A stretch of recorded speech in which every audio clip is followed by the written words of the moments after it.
Under the olive tree knits, adding beads to a picot bind-off. In this tutorial, I'm going to show you how to add beads to the picot bind-off as seen here in the Beauty of the Rain shawl. So what's nice about this pattern is that it uses beads throughout the lace. So when it comes to binding off the shawl, you can also add a bead to that very final row. So you have beads that sit right at the bottom of the shawl, all along the bottom edge.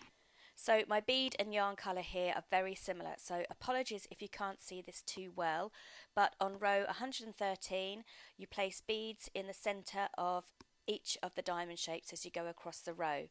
Then for the next two beaded rows you place beads in every other one. So you place a bead, you miss the next diamond shape, you'd place a bead, and that follows in the next row, and then that patterning also continues in the bind off, so you end up putting a bead at the bottom of one of the diamond shapes, missing the next, putting one in the next, and so on.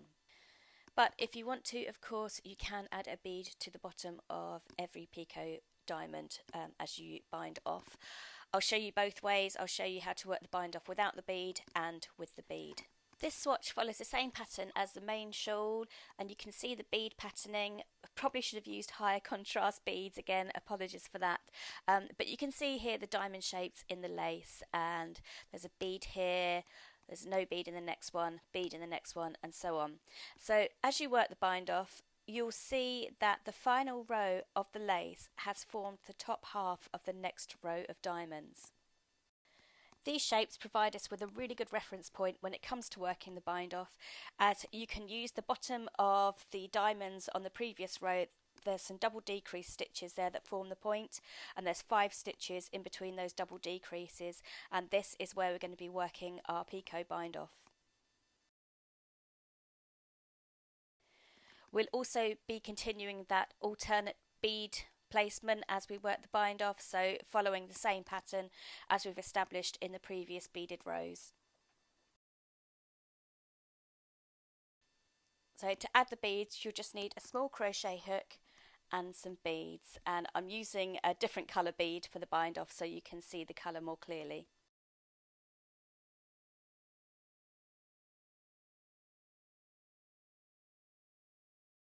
So we're going to start the bind off by knitting the first 2 stitches together through the back loop. So knit those together and then slip the single stitch back to the left hand needle purlwise. So that's 1 stitch bound off. So now we're going to do this 6 more times. So knit the next 2 stitches together through the back loop and then just transfer that single stitch back to the left hand needle purlwise.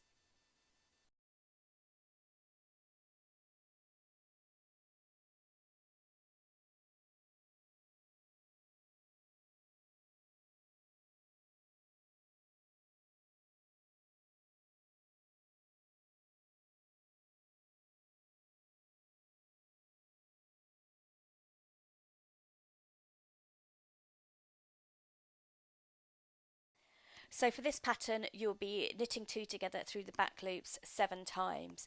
But before you transfer that final stitch back to the left hand needle, a good way to double check that you're in the right point is, as mentioned before, find that double decrease of the next diamond shape and then just count 3 stitches back, and that's where you want to be to start the picot bind off.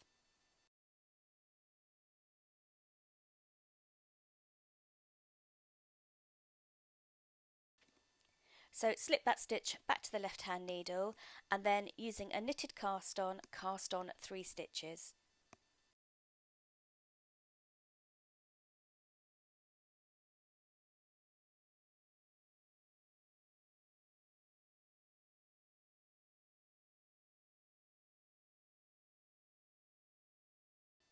So for our first picot bind off, we're not going to be adding a bead to this one as it doesn't follow in the patterning.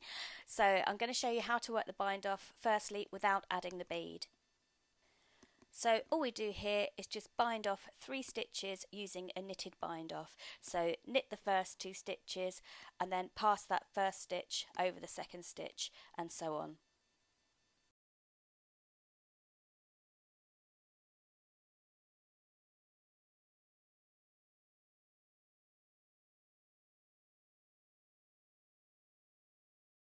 Next, bring the yarn to the front to do a yarn over and knit the next 2 stitches together.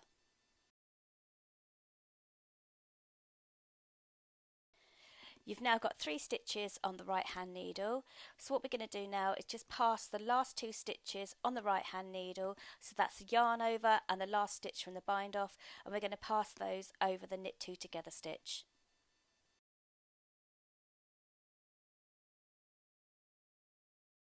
Then just slip that remaining stitch back to the left hand needle. And that's our first picot done. So let's carry on, and this time we're going to add a bead to the next picot bind off. So as before, knit the next 2 stitches together through the back loop and then transfer that remaining stitch back to the left hand needle. And this time we're going to be doing that 4 times in total.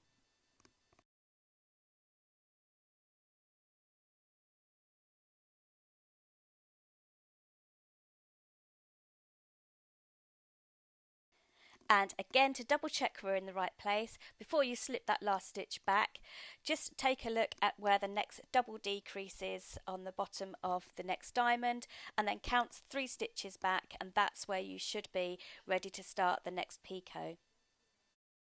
And this is where we're going to be adding a bead to the bind off. So slip the stitch back to the left hand needle, and then using a knitted cast on 3 stitches.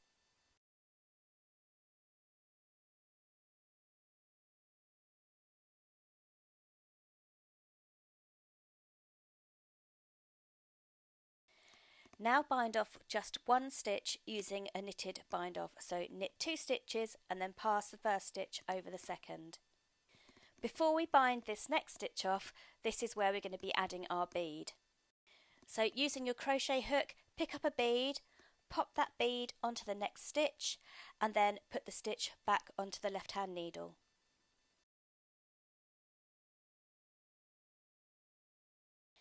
Now we can continue with the bind off, so go ahead and bind off the next 2 stitches.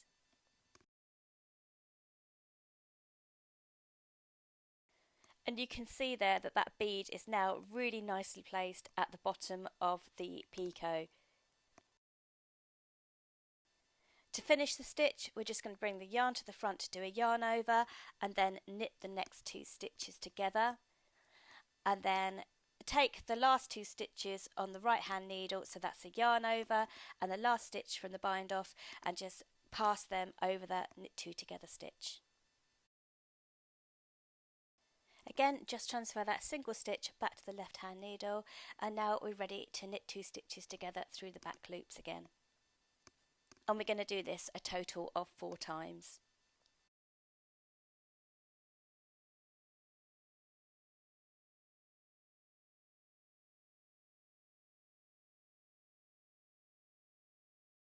Again, use that next double decrease stitch and count 3 stitches back just to make sure you're in the right place to start the picot, and then we can work it exactly the same way as we did before. So we're just going to recap the whole process again, working the picot without the bead and with the bead. So start by casting on 3 stitches, then bind off 3,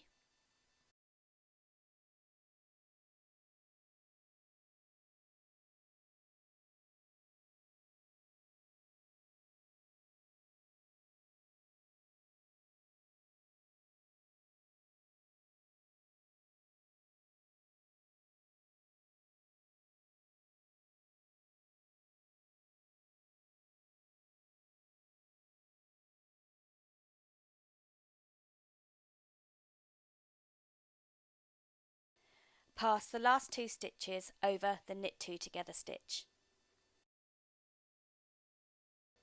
Transfer the single stitch back to the left hand needle, and then you're ready to start the knit 2 together through the back loops. So knit 2 together through the back loops, transfer the single stitch 4 times.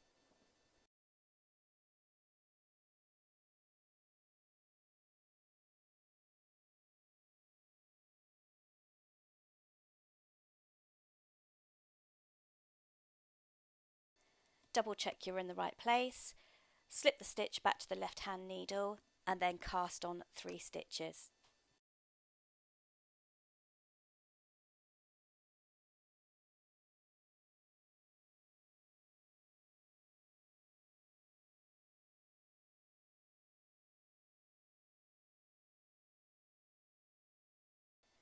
Bind off 1 stitch.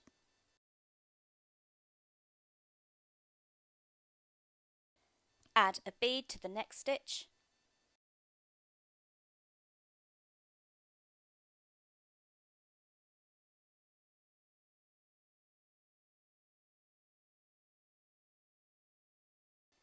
And then bind off the next 2 stitches.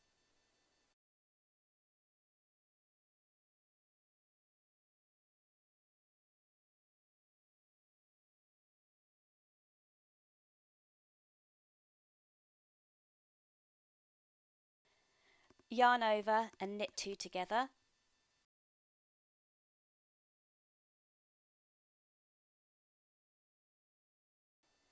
And then pass the last 2 stitches over that knit 2 together stitch.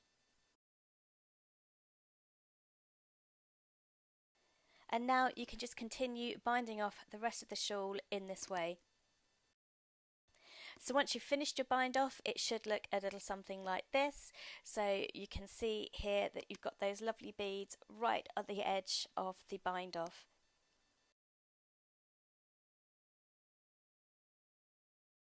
So now I'm just going to give this a good block and I'll show you how to pin it out so you can really make the most of that lovely lace. So I've just soaked the swatch and I've pinned out the top so it's in a straight line. So now I'm going to show you how you can pin out the border. And you can already see what a difference blocking has made to that lace. It's really opened it out and it's looking beautiful.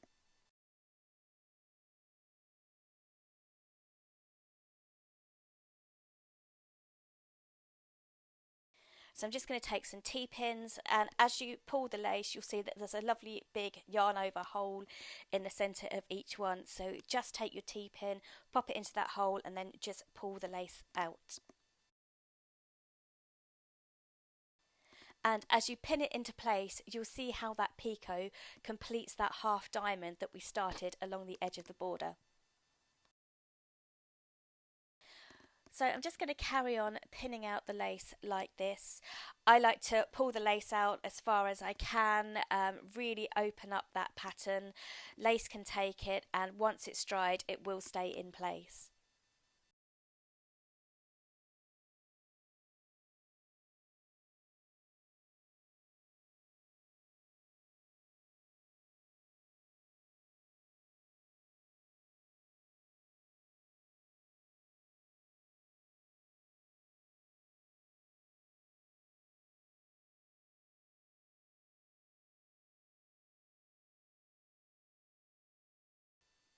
So that's the lace all pinned out, so I'm just going to leave that to dry now.